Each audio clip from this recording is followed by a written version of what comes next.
तैयार रहिए। स्टार्ट। हरिशंकर बनाम मध्य प्रदेश राज्य, तारीख 21 फरवरी 1996। न्यायमूर्ति R.D. शुक्ल और न्यायमूर्ति S.B. सकरीकर।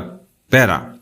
दंड संहिता 1860 का 45, धारा 302 और 307 सपठित साक्ष्य अधिनियम 1872 का 1, धारा 155 हत्या और हत्या का प्रयास, सबूत, पक्षद्रोही साक्षी विश्वसनीयता।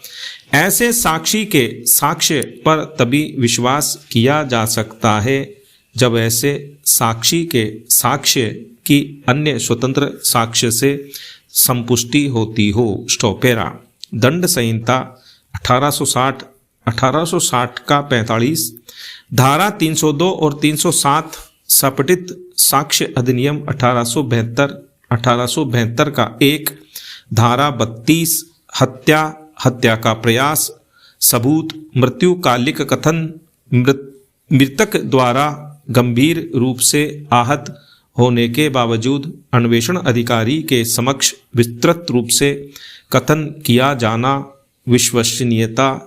यदि मामले के तथ्य और परिस्थितियां ऐसे कथन को संदेहास्पद बनाती हों तो दोष सिद्धि के लिए ऐसे कथन का अवलंब नहीं लिया जा सकता है। स्टॉपेरा।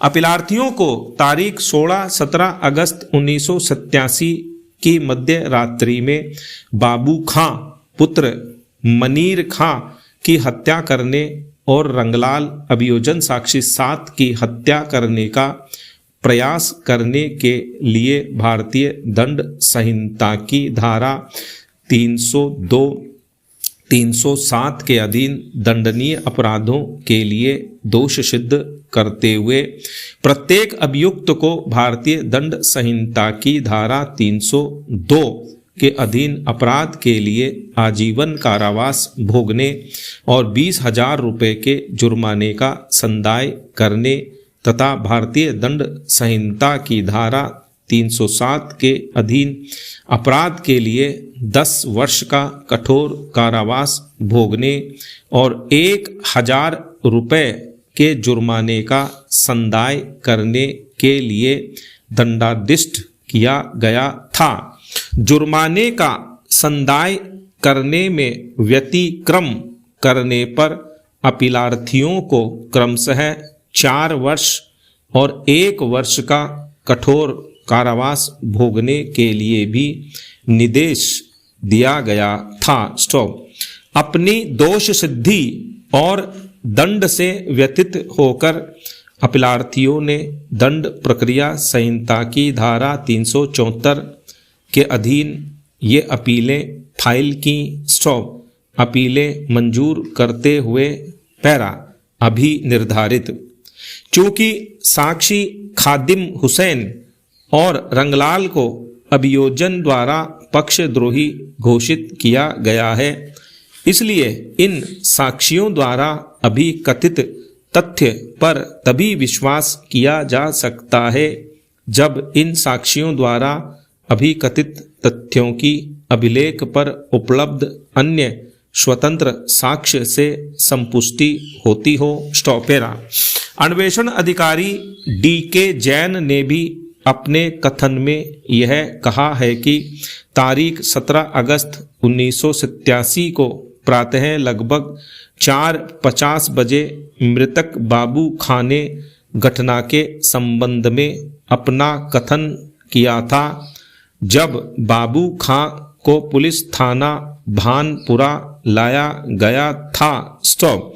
अपने कथन में मृतक बाबू खां ने घटना का विस्तृत ब्यौरा दिया था और यह भी कहा था कि घटना के समय लालटेन के प्रकाश में उसने हरिशंकर और बसंती लाल को पहचान लिया था। स्टॉप। बाबू खां के कथनानुसार अपीलार्थी हरिशंकर फर्सी से लैस था, जबकि बसंती लाल और अन्य अपरिचित अपीलार्थी लाठियों से लैस थे। स्टॉप।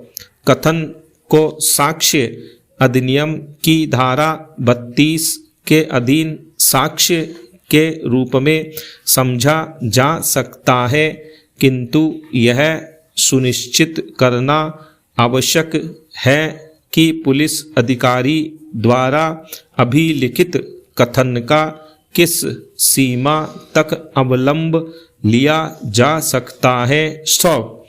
वर्तमान मामले में कथन प्रदर्श P14 से संबंधित साक्ष्य और तथ्यों पर विचारण करते हुए न्यायालय का यह मत है कि अभियोजन के साक्ष्य में ऐसी परिस्थितियां मौजूद हैं जो कथन को संदेहास्पद और अविश्वसनीय बनाती हैं। स्टॉप।